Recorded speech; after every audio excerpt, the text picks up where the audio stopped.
কে? কি জানি, একে তো কখনো দেখিনি।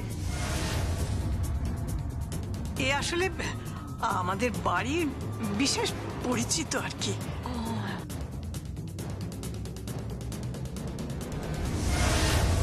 যাকে যমুনা, তুমি ঢাক বাজাও। হ্যাঁ, ঢাক বাজাও। না না, শুধু ঢাক হলে হবে না, হ্যাঁ নাচ গান হতে হবে। এই সবাই মিলে গান শুরু করো না, কি মুশকিল। কি মল্লিকা, কি বল? হ্যাঁ সবাই মিলে একটু গান নাচ হয়ে যাক। হ্যাঁ চলো। ছোট্টা ছোট্টা ছোট্টা প্লিজ প্লিজ, আমি একটা কথা বলি, তোরা সবাই গান বাজনা কর আর আনন্দ কর, আমি একটু ওপর থেকে আসি। হ্যাঁ মা, আসছি। হ্যাঁ আরে কি হলো, দাঁড়িয়ে রইলে কেন? চল শুরু কর। হ্যাঁ শুরু কর। সবাইকে নাচতে হবে কিন্তু। হ্যাঁ এই তো।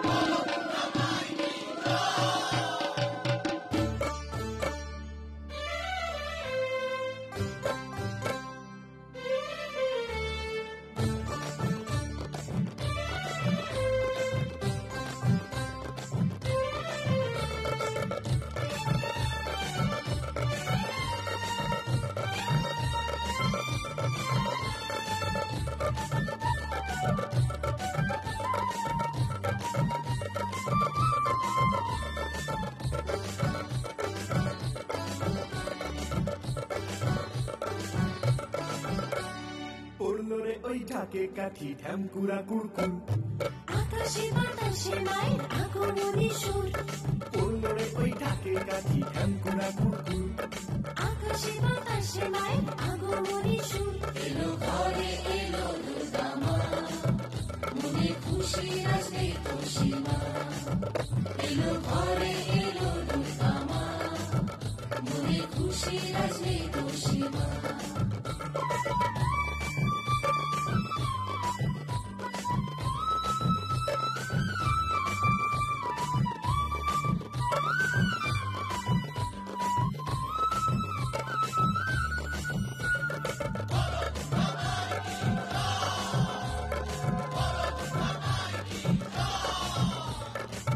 ষষ্ঠীতে মায়ের বোধন বেলতলাতে, দেখবো মায়ের হাসি সপ্তমীতে। অঞ্জলি দেব মাকে ভক্তি ভরে, দেবো যে মায়ের আশিস করজোড়ে। বাজবে যে ঢাক তালে তালে, উঠবে কোমর হেলে দুলে। বাজবে যে ঢাক তালে তালে, উঠবে কোমর হেলে দুলে। দুহাতে ধুনুচি নাচে জমা দোয়াশো। এলো ঘরে এলো দুর্গা মা, মনে খুশি আসে খুশি মা। এলো ঘরে এলো দুর্গা মা, মনে খুশি আসে খুশি মা।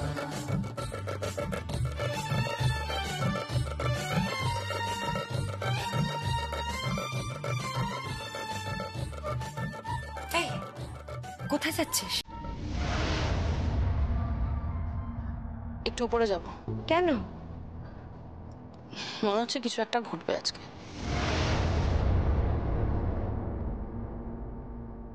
আসছি।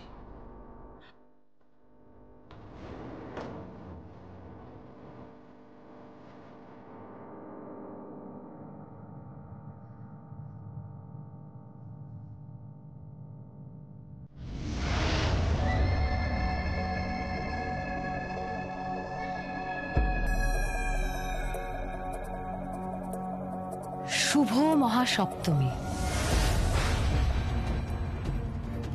কি তুমি এখানে? বেরিয়ে যাও, বেরিয়ে যাও এখান থেকে। বাহ, সে কি? মহাসপ্তমীতে আমি আপনাকে শুভেচ্ছা জানাতে এলাম পুজোর, আর আপনি বলছেন আমি বেরিয়ে যাব? দাথই তুমি চলে যাবে এখান থেকে। বললেন অনুরোধ থাকে। সকলের সামনে দিয়ে এসেছি আমি, সবাই দেখেছে, লুকিয়ে আসেনি। সবার সামনে দিয়ে আপনার কাছে এসেছি, সেটাই সবাই দেখেছে। কেন কেন এসেছো তুমি? কেন এসেছো? কি চাও বলো, কি চাও তুমি? উপহার। হ্যাঁ, হ্যাঁ, পুজোর উপহার, তবে দিতে এসেছি। উপহার দিতে? কই দাও।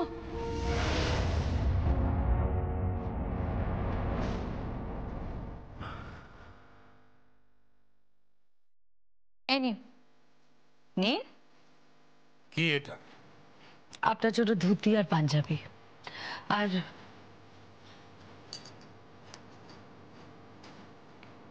এটা দেখুন তো চিনতে পারেন কিনা।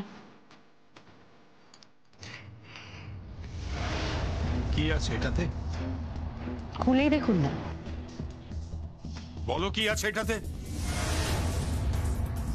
রারজান, তুমি এখানে কেন এসেছো? কেন এসেছো বলো? এই গিফটগুলো আমার কাছে রাখা ছিল, ও বলল এগুলো আপনার কাজে লাগবে। কি গিফট? দেখি খুলে।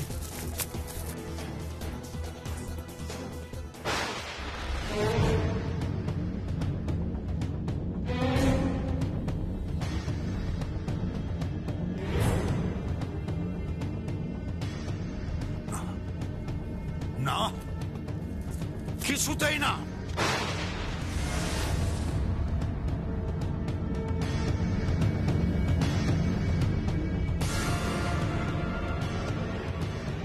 বেরিয়ে যাও, বেরিয়ে যাও এখান থেকে। কিছু মনে পড়ছে? কিছু মনে পড়ছে আপনার কেদারায়? কি মনে পড়বে? কি মনে করাতে এসেছো আমাকে? বলো, বলো কি মনে করাতে এসেছো আমাকে? দেখুন না, দেখুন, দেখুন, চিনতে পারছেন? পারছেন চিনতে? অথই, বেরিয়ে যাও এখান থেকে, বেরিয়ে যাও। I said get out! Get out from here! যাবার জন্য তো আসেনি কেদারায়, জ্বালিয়ে দিতে এসেছি, জ্বালিয়ে দিতে এসেছি।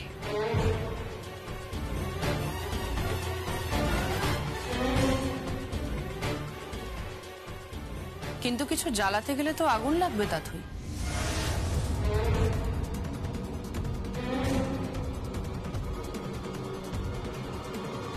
আর সেটা এই মুহূর্তে তোমার কাছে নেই। আর ধরে নিলাম যদিও বা তুমি আগুন জ্বালাও, তাহলেও কিন্তু এই বাড়িতে জল আছে। তা তুমি যাই বলো না কেন, জলপ্রপাত বলো, জলোচ্ছ্বাস বলো, কে কে তোমার সেই জলোচ্ছ্বাস? বুঝতে পারলেন? যমুনা রায়।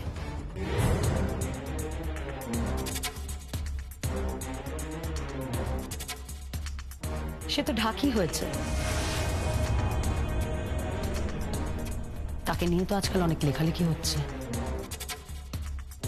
শুনলাম শ্বশুর বৌমার দ্বন্দ্ব চলছে কেমিক্যাল ফ্যাক্টরি নিয়ে, জমি নিয়ে। সেটা কেদার রায় আর যমুনা রায়ের ব্যক্তিগত ব্যাপার। যমুনা বোধ সহ্য করে না অ্যাকচুয়ালি, কিন্তু এই জিনিসটা একদম সহ্য করতে পারে না যে বাইরের কেউ তার শ্বশুর বাড়িতে এসে দাঁত ফুটিয়ে যাবে। তাই নাকি? তাহলে তোমার বাবাকে জিজ্ঞেস করো না শাড়িটা কার,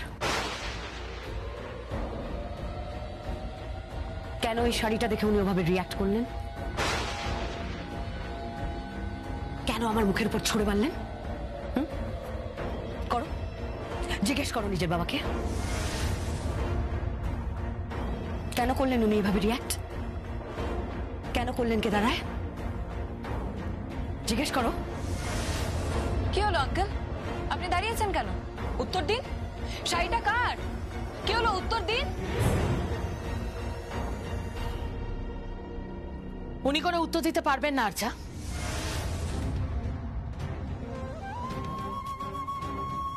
কারণ উত্তর দেওয়া দেওয়ার কোনো ক্ষমতা ওনার নেই। কেদার রায়ের কোনো উত্তর দেওয়ার ক্ষমতা নেই, কারণ উনি এখন ধরার সাপ হয়ে গেছেন। রাগিনী, আমি ঠিক কথাই বলেছি দাদা, একদম ঠিক কথা। একটা জমি, হ্যাঁ, একটা সামান্য জমি তুমি অধিকার করতে পারলে না, ওখান থেকে লেজ গুটিয়ে চলে এলে। একটা মেয়ে তোমাকে ক্রমাগত ধমকি দিয়ে যাচ্ছে, তুমি কোথায় নেমেছো দাদা? কোথায় নেমেছো? রায় পরিবারের কেদার রায়, তুমি নাকি জমিদার? তোমার নাকি গুম ঘরে এখনো খুঁজলে লাশ পাওয়া যায়?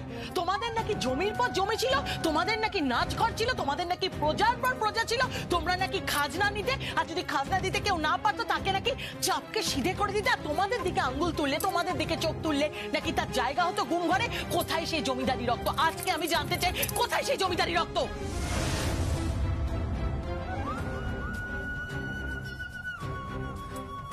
তাহলে কি এটা মেনে নিতে হবে যে রক্তের রং লাল থেকে সাদা হয়ে গেছে?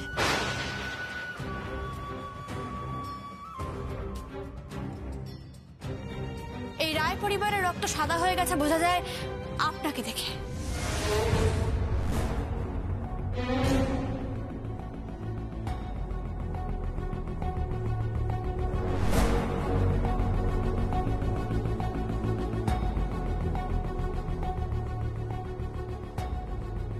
জমি নিয়ে লড়াইটা আপনার সঙ্গে আমার। আমি এই বাড়ির বউ নাকি একজন ঢাকে, সেই লড়াইটাও আপনার সঙ্গে শুধুমাত্র আমার। সেখানে তৃতীয় কোনো ব্যক্তি নাক গলাবে, তুমি তো জানো ততই, সেটা অন্তত আমি প্রশ্রয় দেব না, তাই না?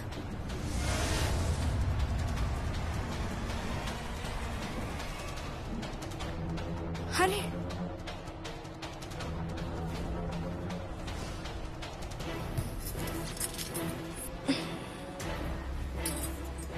বেশ দেখতে শাড়িটা তুমি এনেছো না? তোমার শাড়ি আমি তোমাকে উপহার দিলাম, কেমন?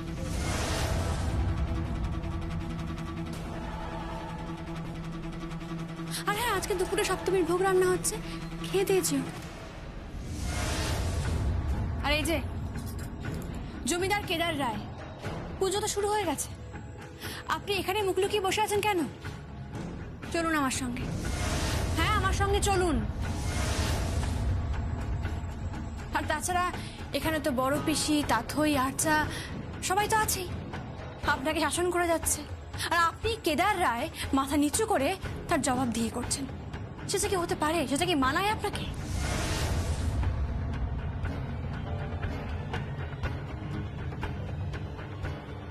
এটা তো আমি সহ্য করব না, কিছুতেই সহ্য করব না। আপনি বরং আমার সঙ্গে চলুন, আপনাদের এই যমুনা ঢাকের বাদ্যি শুনুন, সারা শহর শুনুক, সবাই শুনুক।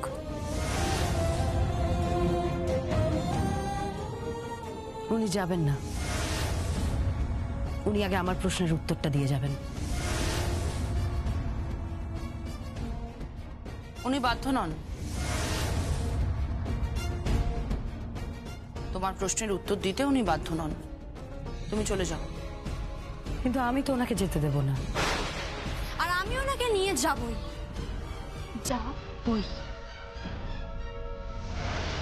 এই দাঁড়া, তোর তো খুব তেজ যমুনা। তুই হঠাৎ করে এমন ভাবে কথা বলছিস যেন মনে হচ্ছে তুই ঢাকি না, এবারের মালকিন।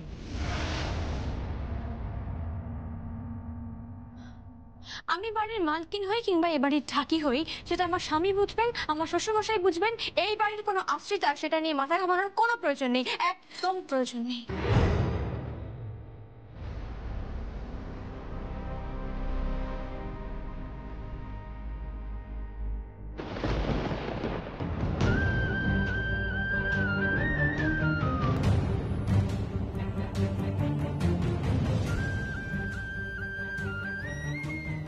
মাফ করবেন আমাকে, আমি আপনার হাত ধরলাম জমিদার বাবু। আসলে কি জানেন তো, যখন জলে কেউ ডুবতে থাকে না, তখন এখন আমার মতো এই খড়কুটোটা খুব প্রয়োজন পড়ে, জানেন তো।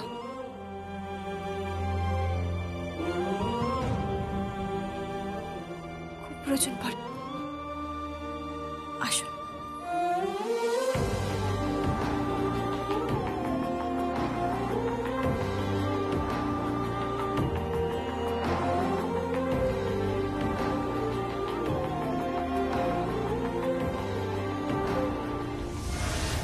আমার প্রশ্নের উত্তর না দিয়ে আপনি যেতে পারেন না। শুনুন না, একদম না। শাড়ি পেয়েছো, এটা নিয়ে থাকো। আর অবশ্যই দুপুরবেলা পাত পেরে খেয়ে যেও, অঢেল ব্যবস্থা আছে। এই যে আর যা, চলো নিচে চলো, তোমার কাজ কিন্তু এখনো অনেক বাকি। এসো।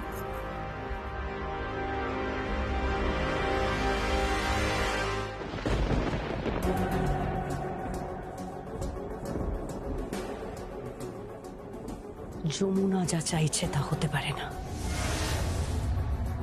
তা হবে না। আর যা হতে পারে সেটা যমুনা চাইবে না, যা হতে পারে সেটা চাইবে তাথই। তাথই, তাথই তুমি কি করবে? কি আবার করব? ঘি আছে, আগুনও আছে, শুধু একটু দমকা হাওয়া হয়ে ছুঁয়ে দেব, দাও দাও করে চলবে সব, দাও দাও করে চলবে।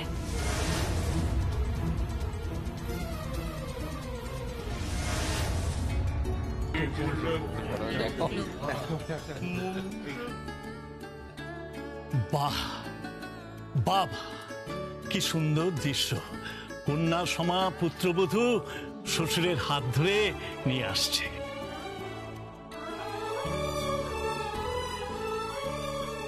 বাহ, আরে জমে গেছে, একদম পুরো জমে গেছে, দারুণ সিন। বাহ বাহ বাহ, क्या सीन है, क्या सीन है।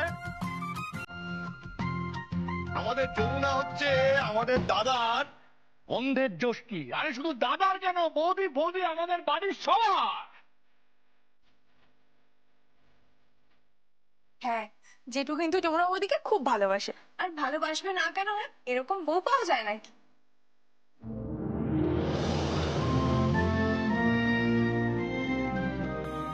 আরে এই যে মেয়ে, তোমায় কিন্তু এরকম হতে হবে, বুঝেছো তো? তাহলে কি ঢাক তুলে নাও, ঢাক বাজাও, আর অন্যান্য ইনস্ট্রুমেন্ট আছে সেগুলো বাজাও। আমি আমি কি করে ইনস্ট্রুমেন্ট বাজাবো? না না না না না না, তোমার ইনস্ট্রুমেন্ট বাজাতে হবে না। এই বিয়ের কয়েকদিনের মধ্যেই যা ঝগড়াঝাটি শুরু হবে স্বামী স্ত্রীর মধ্যে, আর তার সুরেই আমাদের মন ভেসে যাবে।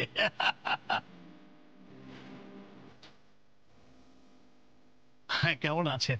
আরে আপনি না থাকলে তো আসলেই জমবে না। হ্যাঁ, ওই আর কি বুঝছেন, মানে অনুরাধার শরীরটা খুব একটা ভালো নেই, ওর সঙ্গেই ছিলাম।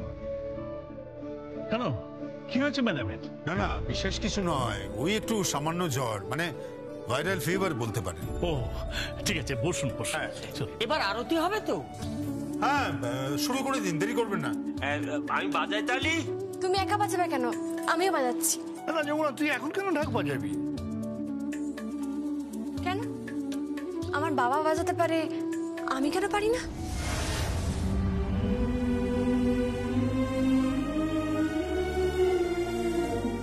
বাবা মানে?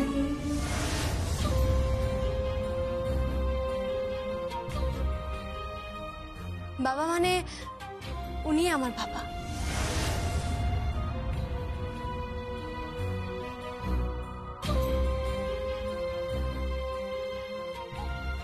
গঙ্গা ঢাকি, যমুনা ঢাকির বাবা। এই সময়টায় পরিচয়টা দেওয়ার ছিল। হ্যাঁ আঙ্কেল, ওরা তো ঢাকি, খুব পুয়ার কন্ডিশন ওদের, খুব গরিব। যমুনাকে নেহাত জেঠু চরণের স্থান দিয়েছে বলে আর কি, যমুনা এই যাত্রা উতরে গেল।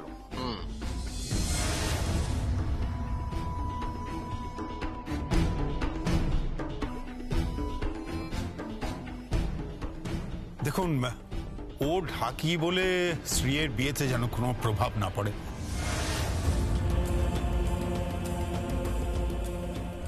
আপনি তো জানতেন যে যমুনা ঢাক বাজাতো, তো যমুনার বাবা তো ঢাকি হবে, তাই না?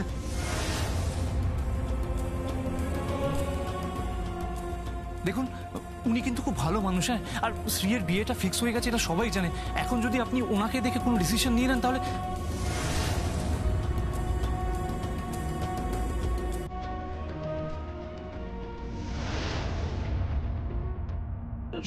শুনুন।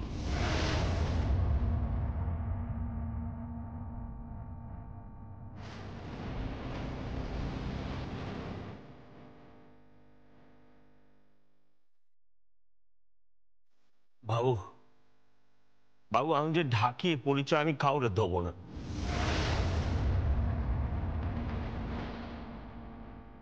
যমুনা যে রায়বাড়ির বউ সে কথা আমি কাউরে বলিনি। আমার চেহারা, ছবি, চালচলন, বেশভূষা, আমার শিক্ষা দীক্ষা কোনো কিছু পরিচয় দেওয়ার যোগ্য না, আমি জানি।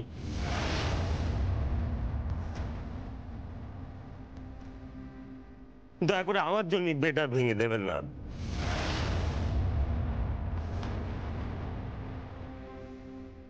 আপনি কাঁধ থেকে ঢাকটা নামান। মানে ঢাকটা নামান।